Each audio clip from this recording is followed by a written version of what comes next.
नमस्कार दोस्तों, आपका स्वागत है आपके अपने चैनल मिस्टर दीप स्टोरीज पर। हम उम्मीद करते हैं कि आप अच्छे होंगे और वीडियो का भरपूर आनंद ले रहे होंगे। अगर वीडियो आपको पसंद आए तो हमारे वीडियो को लाइक, शेयर और चैनल को सब्सक्राइब करना ना भूलें। अब चलिए कहानी का मजा लीजिए। आपने पिछले भाग में देखा कि राजकुमार उड़न खटोले में बैठने से मना कर देता है।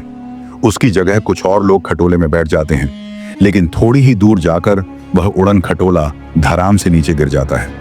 अब आगे और उसमें बैठे सब लोगों की जानें चली जाती है। राजकुमार देखना चाहता था कि मैना की भविष्यवाणी कितनी सच थी। मार्ग में मनमोहक दृश्यों को देखते हुए वे लोग आगे बढ़ते जाते हैं। राजकुमारी पद्मिनी अपने द्वीप से कभी बाहर नहीं गई थी। अब लंबी चौड़ी दुनिया उसके सामने थी। तरह तरह के लोग थे, तरह तरह की उनकी पोशाकें थीं, तरह तरह के उनके आचार विचार थे। तभी राजकुमार कहता है, राजकुमारी पद्मिनी, अब हम एक ऐसे बाबा के आश्रम में चल रहे हैं जिनके हृदय में प्रेम का दरिया बहता है। जो भी उनके पास जाता है वह उसका मन जीत लेते हैं। जिस खड़ाऊ को पहनकर मैंने सागर पार किया था वह खड़ाऊ उन्होंने ही दिए थे। राजकुमारी पद्मिनी भी मन में आश्चर्य कर रही थी कि आखिर राजकुमार उस विशाल सागर को कैसे पार किया होगा, लेकिन अब उसका भेद खुल गया था। तब राजकुमारी पद्मिनी कहती है, राजकुमार, यह संत लोग मोह माया से परे होते हैं, लेकिन कोई कोई संत महात्मा ऐसे भी होते हैं जो लोगों के दुख दर्द को अपने ऊपर ले लेते हैं। ये कहते कहते पद्मिनी के भीतर जैसे करुणा का स्रोत फूट पड़ा हो। उसने उसकी वाणी को अवरुद्ध कर दिया। बाबा का आश्रम अब कुछ दूरी पर था। तब राजकुमार कहता है, हम बाबा के आश्रम में ही रुकेंगे। रास्ता काटने के लिए राजकुमार राजकुमारी पद्मिनी को अच्छे अच्छे किस्से सुनाता रहता है।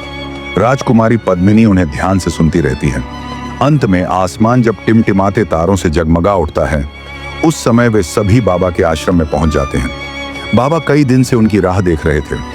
इतनी देर कैसे हो गई, यह सोचकर उनका मन व्याकुल हो उठता है। राजकुमार को राजकुमारी पद्मिनी के साथ सामने देखकर उनका हृदय हर्ष से पुलकित हो उठता है।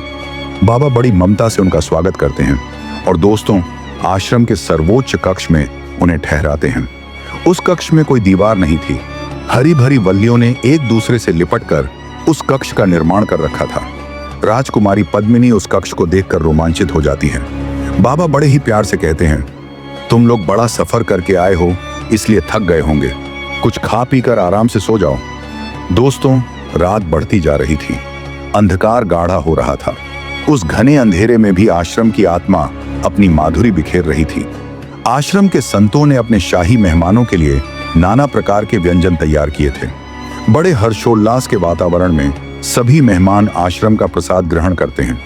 प्रत्येक वस्तु इतनी स्वादिष्ट थी कि राजकुमार और राजकुमारी पद्मिनी सोचते हैं मानो वह किसी देवलोक से आए हों। बाबा उनके साथ ही बैठे रहते हैं और उन्हें पुलकित देखकर स्वयं आनंद विभोर होते रहते हैं। तब राजकुमारी पद्मिनी कहती है, मैं तो सोच भी नहीं सकती थी कि यहाँ जंगल में इस प्रकार मंगल हो सकता है, पर संतों की महिमा को कौन जानता है। यह सुनकर बाबा से चुप नहीं रहा गया और बाबा बोलते हैं, राजकुमारी पद्मिनी, आनंद भीतर की चीज है।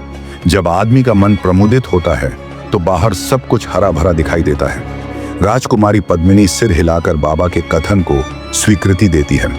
प्रसाद ग्रहण करने के बाद वे सब सो जाते हैं। बाबा ब्रह्म मुहूर्त में उठ जाते हैं। वह आश्रम के एक चक्कर लगाते हैं और गौशाला में जाकर गायों को प्यार देते हैं।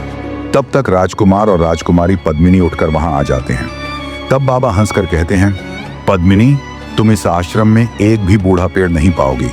और देखो, जब हम गायों का दूध निकालते हैं और उनकी पीठ पर हाथ फेरते हैं तो उनके थन से दूध की धारा बहने लगती है। पेड़ पौधे और पशु पक्षी भी प्यार के भूखे होते हैं। अगर आपको यह वीडियो पसंद आया हो तो कृपया लाइक, सब्सक्राइब और शेयर जरूर करें। और अगर आप ऐसी और दिलचस्प कहानियां सुनना चाहते हैं तो हमारे चैनल मिस्टर दीप स्टोरीज को सब्सक्राइब करना ना भूलें। धन्यवाद।